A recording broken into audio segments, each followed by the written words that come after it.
Skila Ramirez here, and I'd like to give you just a quick breakdown of Flip the Dog with our YogaFit family today. So to set it up, let's start in a foundation of extended child's pose, hips touching the heels and arms extended forward, shoulders stay back and away from the ears.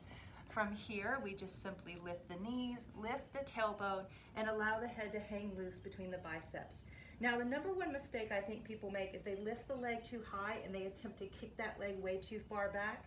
Instead, just consider taking that foot, this is my left foot, I'm gonna take it just outside my right foot, bending both knees. My knees go out and my toes are slightly curled in. It's a little bit like a curtsy. I'm gonna take my right hand and rotate out to the right, so rotator cuff movement here, and then start to pivot on the balls of the feet as you rotate through the trunk of the body. The second most common misalignment I see is not being able to hang the head back or fear of hanging the head back. So from here, relax your head, push into that extended supporting arm, and then lower down. That's it.